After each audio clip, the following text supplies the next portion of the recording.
สบายดีท่านผู้ชมที่เคารพยินดีต้อนรับท่านผู้ชมเข้าสู่ข่าวภาคเที่ยงประจำวันจากห้องข่าวโทรภาพแห่งสัตว์เรา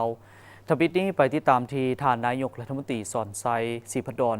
ส่งสารแสดงความเศร้าสลดใจถึงนายกรัฐมนตรีแห่งมาเลเซียต่อการเสียชีวิตของพระประธานตุนอับดุลลาอามัดบานาวีอดีตนายกรัฐมนตรีคนที่ 5 แห่งมาเลเซียพระประธานอันวาอิบราฮิมนายกรัฐมนตรีแห่งมาเลเซียข้าพเจ้ามีความโศกเศร้าเป็นอย่างยิ่งที่ได้รับข่าวการเสียชีวิตของพระประธานตุนอับดุลลาอามัด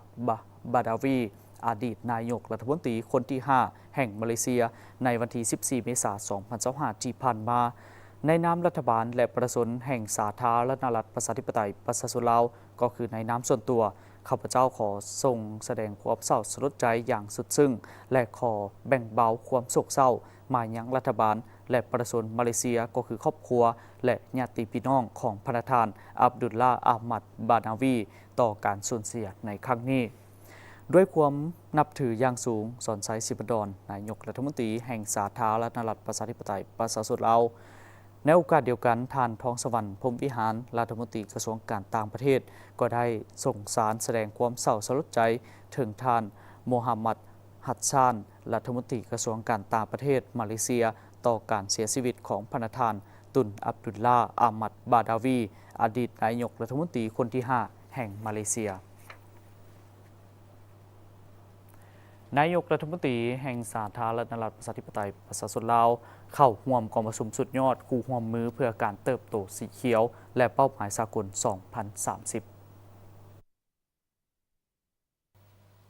ในวันที่ 16 เมษายน 2025 ท่านสอนไซศรีพันโดลนายกรัฐมนตรีแห่งสาธารณรัฐประชาธิปไตยประชาชนลาวพร้อมด้วยคณะได้เข้าร่วมพิธีเปิดกองประชุมสุดยอดคู่ร่วมมือเพื่อการเติบโตสีเขียวและเป้าหมายสากล 2030 หรือ PCG ครั้งที่ 4 ที่ฮานอยสาธารณรัฐสังคมนิยมเวียดนามในนามแขกของประธานกองประชุมก็คือสาธารณรัฐสังคมนิยมเวียดนามกองประชุมจัดขึ้นภายใต้หัวข้อการเป็นคู่ร่วมมือสากลเพื่อการหันเปลี่ยนสีเขียวที่มีความกลุ่มรวมยืนยงนวัตกรรมและประชาชนเป็นแกนกลางโดยการเป็นประธานของทานฟามิงจิงนายกรัฐมนตรีแห่งสาธารณรัฐสังคมนิยมเวียดนามมีบรรดาหัวหน้ารัฐบาลการนำขั้นสูงและผู้ต่างหน้าทางการจากบรรดาประเทศต่างๆบรรดาองค์การจัดตั้งสากลและภาคธุรกิจเข้าร่วมหลายกว่า400ทานในพิธีเปิดกองประชุมอย่างเป็นทางการทานโตเลิมเลขาธิการใหญ่พรรคคอมมิวนิสต์เวียดนามได้กล่าวสุนทรพจน์เป็นทิศทางให้แก่การปรึกษาหารือต่อกองประชุมครั้งนี้พร้อมนี้ท่านสอนไซศรีพันโดลนายกรัฐมนตรีแห่งสาธารณรัฐประชาธิปไตยประชาชนลาวได้รับเกียรติขึ้นกล่าวปราศัยในพิธีเปิดกองประชุมโดยได้ย้ำคืนความเอาใจใส่ของรัฐบาลลาวต่อแนวคิดการเติบโตสีเขียวเพื่อเป็นแนวทางในการพัฒนาเศรษฐกิจสังคมของประเทศก็คือการบรรลุเป้าหมายการพัฒนาแบบยืนยงเคียงคู่กับการปกปักรักษาสิ่งแวดล้อมพร้อมทั้งได้แจ้งให้กองประชุมรับทราบเกี่ยวกับยุทธศาสตร์ภายในของสาธารณรัฐประชาธิปไตยประชาชนลาวและความพยายามของรัฐบาลลาวในการจัดตั้งปฏิบัติยุทธศาสตร์การเติบโตสีเขียวและแผนงานที่เกี่ยวข้องให้มีความสอดคล้องกับแผนพัฒนาแห่งชาติโดยรวมถึงว่าสาธารณรัฐประชาธิปไตยประชาชนลาวจะเป็นหนึ่งในประเทศน้อยก็คือประเทศด้อยพัฒนาและบ่มีชายแดนติดกับทะเลมีความยุ่งยากและข้อจำกัดหลายด้านก็ตามท่านนายกรัฐมนตรียังได้อธิบายเพิ่มเติมการแก้ไขข้อยุ่งยากซึ่งรัฐบาลลาวได้ร่วมกับภาคธุรกิจและประชาชนสุ่มใส่พัฒนาประเทศโดยการหันเป็นสีเขียวตามยุทธศาสตร์การเติบโตสีเขียวของสาธารณรัฐประชาธิปไตยประชาชนลาวถึงปี 2030 โดยเฉพาะแม่นการส่งเสริมการมีส่วนร่วมของชาวเกษตรกรชาวผู้ออกแรงงานและภาคธุรกิจในเวียกงานการพัฒนาโดยการหันนำไส้เทคโนโลยีที่ทันสมัยการผลิตกสิกรรมแบบยืนยงและการนำไส้พลังงานสะอาดพร้อมทางเรียกร้องมายังบรรดาคู่ร่วมมือและวงคณะญาติสากลก็คือประเทศสมาชิกก็คือประเทศคู่ร่วมมือเพื่อการเติบโตสีเขียวและเป้าหมายสากล 2030 สืบต่อเพิ่มทวีการร่วมมือและการสนับสนุน เพื่อหัดแคบความแตกต่างทางด้านการพัฒนาและเปิดโอกาสในการถ่ายทอดเทคโนโลยีและนวัตกรรมให้ประเทศต่างๆได้พัฒนาไปพร้อมๆกันพร้อมทางย่ำคืนความหมายมั่นของสาธารณรัฐประชาธิปไตยประชาชนลาวในการจัดตั้งปฏิบัติยุทธศาสตร์การเติบโตสีเขียวอย่างเสมอต้นเสมอปลายและจะสืบต่อร่วมมือกับบรรดาประเทศและคู่ร่วมพัฒนาในการจัดตั้งปฏิบัติการเติบโตสีเขียวเพื่อสุกยู่การบรรลุเป้าหมายการพัฒนาแบบยืนยงนายกรัฐมนตรีแห่งสาธารณรัฐประชาธิปไตยประชาชนลาวได้สืบต่อเข้าร่วมกองประชุมคบพัฒนาระดับสูงของกองประชุมสุดยอดคู่ร่วมมือเพื่อการเติบโตสีเขียวและเป้าหมายสากล 2030ในโอกาสกองประชุมสุดยอดคู่ร่วมมือเพื่อการเติบโตสีเขียวและเป้าหมายสากล 2030 PCG ครั้งที่ 4 นี้ภายใต้หัวข้อการเป็นคู่ร่วมมือสากลเพื่อการหันเปลี่ยนสีเขียวที่มีความกลมรวมยืนยงนวัตกรรมและมีประชาชนเป็นแกนกลางในเมื่อวันที่ 16 เมษายน 2025 นี้ท่านสนไซศรีพันดรนายกรัฐมนตรีแห่งสาธารณรัฐประชาธิปไตยประชาชนลาวพร้อมด้วยคณะก็ได้สืบต่อในการเข้าร่วมกองประชุมคบคณะระดับสูงซึ่งได้จัดขึ้นภายใต้การเป็นประธานของท่านฟามิงจิงนายกรัฐมนตรีแห่งสาธารณรัฐสังคมนิยมเวียดนามโดยมีบรรดานายกรัฐมนตรีของบรรดาประเทศสมาชิก PCG การนำขันสูงและผู้ต่างหน้าของทางการจากบรรดาประเทศต่างๆเข้าร่วมหลายกว่า200ทานกลไกการร่วมมือเพื่อการเติบโตสีเขียวและเป้าหมายสากล 2030 หรือ PCG นี่แม่นข้อริเริ่มของรัฐบาลดันมาร์กที่ได้ถูกประกาศในปี 2017 และก็ได้มีการรับการก่อตั้งขึ้นอย่างเป็นทางการในปี 2018 โดยมี 7 ประเทศสมาชิกก็คือดันมาร์กซีเรเม็กซิกเวียดนามสาธารณรัฐเกาหลีเอธิโอเปียและเคนยาซึ่งได้รับการช่วยเหลือจากบรรดาองค์การจัดตั้งสากลปัจจุบัน PCG มันมีสมาชิกทั้งหมดแม่น12 ประเทศจุดประสงค์ของการก่อตั้งกลไกดังกล่าวนี้ก็เพื่อเป็นเวทีในการสุกยู่การร่วมมือข้ามแขนงการก็คือการร่วมมือภาครัฐภาคเอกชนรวมทั้งส่งเสริมการมีส่วนร่วมขององค์การจัดตั้งพลเรือนหรือ CSO ในการระดมแนวความคิดและการซอกหาแนวทางแบบใหม่ในการบรรลุเป้าหมายการพัฒนาแบบยืนยงและพัฒนาภายใต้สัญญาปารีสรวมทั้งแนวความคิดของการเติบโตสีเขียวโดยได้สุ่มใส่หาเป้าหมายการพัฒนาแบบยืนยงก็คือเป้าหมายที่2หรือร่างความอึดหิวเป้าหมายที่6แมนมีน้ำดื่มที่สะอาดและสุขอนามัยเป้าหมายที่7แมนมีพลังงานที่สะอาดและทุกคนสามารถเข้าถึงเป้าหมายที่11การสร้างตัวเมืองและชุมชนให้มีความยืนยงและเป้าหมายที่12ส่งเสริมการอุปโภคบริโภคและการผลิตอย่างมีความรับผิดชอบนอกจากนั้น PCG ก็ยังเป็นเวทีในการค้นคว้าและเสาะหาแหล่งทุนเพื่อสนองให้แก่บรรดาประเทศที่กำลังพัฒนาในการจัดตั้งการพันขยายนโยบายแห่งชาติของตนเกี่ยวกับการเติบโตสีเขียวแนใส่ในการบรรลุเป้าหมายการพัฒนาแบบยืนยงกองประชุมสุดยอด PCG นี่แม่นได้จัดขึ้นทุกๆ2ปีซึ่งกองประชุมครั้งที่1แม่นจัดขึ้นในปี 2018 อยู่ที่ดันมาร์กครั้งที่2แม่นจัดขึ้นในปี 2011จัดขึ้นในรูปแบบทางไกลโดยการเป็นเจ้าภาพของสาธารณรัฐเกาหลีครั้งที่3แม่นจัดขึ้นในปี 2023 ที่โคลอมเบียและครั้งที่4แม่นจัดขึ้นอยู่ที่สาธารณรัฐสังคมนิยมเวียดนามซึ่งสาธารณรัฐประชาธิปไตยประชาชนลาวบ่แม่นประเทศสมาชิกของ PCG แต่ก็ได้เข้าร่วมในนามแขกของประธานกองประชุมก็คือประเทศเจ้าภาพสาธารณรัฐสังคมนิยมเวียดนามนอกจากการเข้าร่วมกองประชุมแล้วคณะผู้แทนนายกรัฐมนตรีก็ยังได้เยี่ยมชมการวางแสดงสินค้าเทคโนโลยีและนวัตกรรมเพื่อส่งเสริมการพัฒนาตามทิศสีเขียวที่ได้จัดขึ้นในระยะกองประชุมดังกล่าวนี้ในโอกาสเข้าร่วมกองประชุมสุดยอดคู่ร่วมมือเพื่อการพัฒนาสีเขียวและเป้าหมายสากล 2030 อยู่นครหลวงฮานอยเวียดนามท่านนายกรัฐมนตรีสอนไซศรีพันดรได้เข้าเยี่ยมคำนับและพบปะกับการนำขันสูงของพรรครัฐเวียดนามในระหว่างวันที่ 16-17 เมษายน 2025 ท่านสอนไซศรีพันดรนายกรัฐมนตรีแห่งสาธารณรัฐประชาธิปไตยประชาชนลาวได้นำพาคณะผู้แทนขั้นสูงเข้าเยี่ยมคำนับท่านเลืองเกืองประธานประเทศแห่งสาธารณรัฐสังคมนิยมเวียดนามและพบปะกับท่านเจินแทงเมินประธานสภาแห่งชาติแห่งสาธารณรัฐสังคมนิยมเวียดนาม ในโอกาสเข้าร่วมกับประชุมจุดยอดคู่ร่วมมือเพื่อการพัฒนาสีเขียวและเป้าหมายสากล 2030 อยู่ที่นครหลวงฮานอยเวียดนามในการสนทนานายกรัฐมนตรีสอนไซสิพดรได้ตั้งหน้าพรรครัฐและประชาชนลาวเว้ารวมเว้าเฉพาะครอบครัวสิพดรแสดงความรู้บุญคุณและแสดงความขอบใจอย่างหมดจิตหมดใจมายังพรรครัฐและประชาชนเวียดนามที่ได้ไว้อาลัยระดับชาติเป็นเวลา 2 วันแต่วันที่ 4-5 เมษายน 2025ต่อการจากไปอย่างบ่มีวันหวนกลับขึ้นมาของสหายพลเอกคำไต่ศรีพันดรอดีตประธานคณะบริหารงานศูนย์กลางพรรคอดีตประธานประเทศแห่งสาธารณรัฐประชาธิปไตยประชาชนลาวพิเศษได้แต่งตั้งคณะผู้แทนขั้นสูงสุดเดินทางไปเข้าร่วมไว้อาลัยและเข้าร่วมพิธีชาปนกิจศพระดับชาติในวันที่ 7 เมษายน 2025โอกาสเดียวกันนี้ทานสอนไซสิพดรยังได้พบปะสองฝ่ายกับทานฟ้ามหมิงจิงนายกรัฐมนตรีแห่งสาธารณรัฐสังคมนิยมเวียดนามสองฝ่ายได้ตีราคาสูงต่อบรรดามากพ้นที่2พรรค2รัฐและประชาชน2ชาติญาติมาได้ภายใต้การชี้นำนำพาอันสลัดสองไซ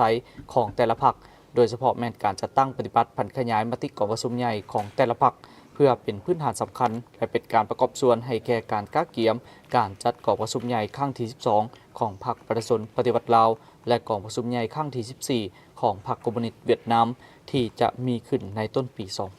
2026 สองฝ่ายยังได้แจ้งให้การทราบบางสภาพที่พ้นเด่นก็คือเหตุการณ์สำคัญต่างๆที่จะมีขึ้นในปี 2025 ซึ่งเป็นปีที่มีความหมายความสำคัญทางด้านประวัติศาสตร์ของ2ประเทศบรรดากิจกรรมสำคัญต่างๆจะเป็นการโฆษณา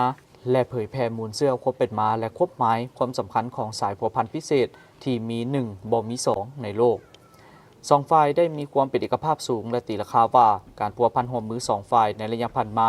มีมากผลสูงและสืบต่อมีการพัฒนาอย่างบ่หยุดยั้งในทุกวงเขตเวียกงานมีการพบปะแลกเปลี่ยนคณะผู้แทนแต่ละขั้นศูนย์กลางฮอดท้องถิ่นอย่างเป็นปกติโดยเน้นประสิทธิภาพและคุณภาพหลายขึ้นพิเศษ2ฝ่ายยังได้พร้อมกันปรึกษาหารือและตีราคาคืนการจัดตั้งปฏิบัติมากผลของข้อตกลง2กรมการเมืองของ2พรรคก็คือผลของกองประชุมครั้งที่ 47 ของคณะกรรมการร่วมมือลาวเวียดนามที่ได้จัดขึ้นต้นเดือนมังกร 2025 และเป็นเอกภาพกันในกองประชุมดังกล่าวโดยเฉพาะแม่นบรรดาโครงการที่ร่วมมือมีลักษณะยุทธศาสตร์ต่างๆนอกจากนี้2ฝ่ายยังได้แลกเปลี่ยนทัศนะและความคิดเห็นบางปัญหาในภาคพืชและสากลที่2ฝ่ายมีความสนใจในตอนเช้าของวันที่ 16 เมษายน 2025 นี้เป็นวันขึ้นปีใหม่ลาวกงกับมือแฮม4ค่ำเดือน 5 พศ 2567 อยู่หน้าวัดแสนสุขาราม นครหลวงพระบางได้มีการใส่บาตรพระสงฆ์สามเณรตามฮิตของประเพณีโดยมิทานคำไหลศรีประเสริฐห้องประธานศูนย์กลางและเราสร้างชาติทานบุญเรือสินไซพลวงศ์ห้องเจ้าแขวงหลวงพระบางพร้อมด้วยกันน้ำคงแขวงนครหลวงพระบางแขกทางภายในและต่างประเทศร่วมใส่บาตรญาตินำการใส่บาตรแม่นหนึ่งในกิจกรรมการเฉลิมฉลองบุญปีใหม่ของชาวลาวก็คือชาวหลวงพระบางในทุกๆปีซึ่งการใส่บาตรในโอกาสบุญปีใหม่ลาวชาวพุทธมีความเชื่อว่าเป็นการอุทิศบุญกุศลให้กับบรรพบุรุษก็คือบรรดาผู้นำที่แสนเคารพรักของปวงชนลาวทั้งชาติทั้งเฮ็ดให้ตนเองได้รับโชคลาภและรับเอาสิ่งที่ดีมาสู่ตนเองและบ้านเมืองเป็นการอนุรักษ์ปกปักรักษาและเสริมขยายวัฒนธรรมฮิตของประเพณีอันดีงามของชาติเว้ารวมเว้าเฉพาะก็คือของชาวหลวงพระบางไว้ให้ยืนยงตลอดไปและติดพันกับการส่งเสริมการท่องเที่ยวทางด้านวัฒนธรรมนอกจากการใส่บาตรอยู่หน้าวัดแสนแล้วอยู่ตามวัดฟ้าอารามตั้งทั่วแขวงและพระธาตุภูศรีพระธาตุศักดิ์สิทธิ์ที่เป็นมิ่งขวัญชาวนครหลวงพระบางมาแต่ดุจนานได้มีกิจกรรมใส่บาตรเช่นเดียวกันพร้อมนั้นประชาชนชาวพุทธหลายครอบครัวต่างก่อพากันกักเกียมและบูชาเฮือนที่อยู่อาศัยทางจัดพิธีสู่ขวัญอวยพรซึ่งกันและกันเพื่อปัดเป่าสิ่งบ่ดีและรับเอาแต่สิ่งดีๆเข้ามาในปีใหม่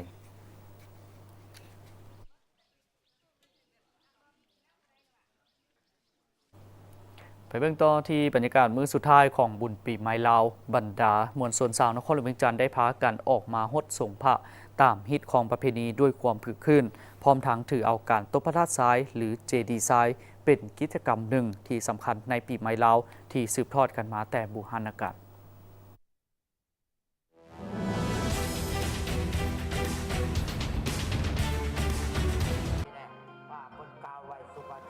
น ในตอนบ่ายวันที่16 เมษายน 2025เป็นมื้อสังขารขึ้นปีใหม่ลาวมวลชนในนครหลวงเวียงจันทน์ได้พากันออกมาหดส่งพระตามฮีตของประเพณีด้วยความเบิกบานม่วนซื่นคึกคืนพร้อมทั้งถือเอาการตบพระธาตุทรายหรือเจดีย์ทรายเป็นกิจกรรมหนึ่งที่สำคัญในปีใหม่ลาวที่สืบทอดกันมาแต่โบราณกาลในเมื่อก่อนการตบพระธาตุทรายมักจะตบอยู่แคมป์น้ำแต่ปัจจุบันเห็นว่าบางวัดบ่ได้อยู่ใกล้แคมป์แม่น้ำจึงได้มีการขนทรายเข้ามากอหรือตบพระธาตุทรายอยู่ที่เดินวัดเลยการตบพระธาตุทรายแม่นการนำเอากองทรายที่ถูกปรับแต่งให้เป็นรูปทรงเจดีย์ลักษณะต่างๆโดยมีการประดับประดาด้วยถุงโซถุงไซถุงรูป12ราศีและดอกไม้ธูปเทียนอย่างงดงามเอิ้นว่าพระธาตุทรายหรือเจดีย์ทรายธาตุทรายนิยมเฮ็ดขึ้นเฉพาะปีใหม่ลาวแต่โบราณกาลจุดประสงค์และความเชื่อเกี่ยวกับการให้ทรายเป็นทานมีความหมายคือเป็นการนำไส้ทรายดังกล่าวเข้าในการก่อสร้างวัดวาอารามให้เกิดประโยชน์พอคนบูหารพิจารณาเห็นว่าการเที่ยวเข้าเที่ยวออกวัดเป็นประจำอาจมีเม็ดดินทรายติดดินและเกิดออกมาน้ำบ่หลายก็น้อยลักษณะดังกล่าวนั้นถือว่าเป็นกรรมฉะนั้นเพื่อบ่ให้ตนมีบาปกรรมจึงพร้อมกันขนทรายเข้าวัดเพื่อทดแทนเม็ดทรายที่ขาดหายไปจากการเที่ยวเข้าเที่ยวออกวัดการท่านเจดีย์ทรายเป็นการสักอานิจจาอุทิศส่วนบุญไปหาญาติพี่น้องที่ล้มหายตายจากไปให้ได้รับส่วนบุญกุศลแล้วเอาตนเมื่อเกิดดีถึงสุขในปีนี้ที่วัดคุณคำโพธิยารามบ้านอามอนเฮาก็ได้มีพิธีกรรมพิธีการต่างๆโดยเฉพาะได้ญาติโยมก็มีจิตศรัทธาเริ่อมใสในบวรพระพุทธศาสนาก็ได้พร้อมเพรียงเคียงหน้ากันมาส่งน้ำองค์พระพุทธรูปในปีนี้เพื่อจะได้สำระสะสางสำระล้างสิ่งที่บ่ดีบ่งามออกจากขอบจากครัวจากชีวิตของคนเฮาและภายในวัดคุณคำโพธิยารามบ้านอามอนเฮาก็ดีก็ได้มีพิธีกรรมพิธีการคือได้เฮ็ดตบพระธาตุทรายในมือเอาพระขึ้นก็คือมื้อนี้วันที่16นี้สำหรับในการตบพระธาตุทรายความหมายสั้นๆก็คือ1เพื่อเป็นการนำเอาเศษดินทรายที่ติดดินของเฮาหันออกจากวัดเพื่อกลับคืนสู่วัด2เพื่อเป็นพุทธบูชาธรรมบูชาสังฆบูชาเป็นสิริมงคลให้แก่ชีวิตและ3เป็นการเต้าโฮมในชุมชนหรือว่าอยู่ในบ้านอยู่ภายในบ้านของเฮาเพราะว่าในการตบพระธาตุทรายนี้ก็เอิ้นว่าเป็นกิจกรรมอันนึงในช่วงปีใหม่ลาวเฮาที่คนลาวชาวพุทธเฮาได้พากันประพฤติปฏิบัติพร้อมนั้นเพื่อถวายบูชาพระรัตนตรัยอันเป็นโฮมโพโฮมไซแก่พุทธศาสนิกชนจะได้รับเอาอานิสงส์คือเมื่อสิ้นชีวิตไปจะเฮ็ดให้ตนได้ไปเกิดดีถึงสุขตามอานิสงส์ของการถวายเจดีย์ทรายที่มีความเชื่อมาแต่โบราณกาลและในตอนแรกของมื้อเดียวกันก็จะมีการอัญเชิญพระพุทธรูปขึ้นเพื่อเป็นการสิ้นสุดบุญสงกรานต์ตามฮีตของประเพณีของชาติลาวเฮา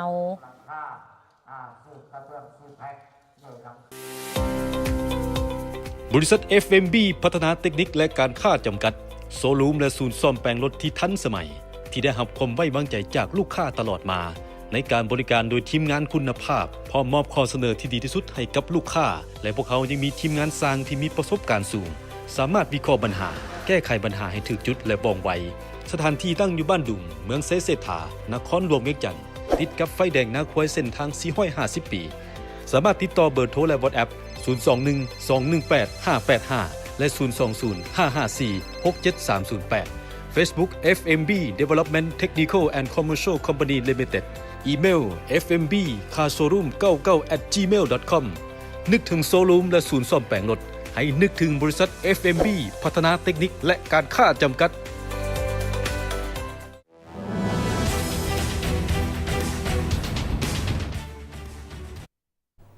ท่านผู้ชมจากนี้พวกเราจะพักก่อนและอย่าต่อไปก็มาติดตามรับชมข่าวต่างประเทศและข่าวกีฬา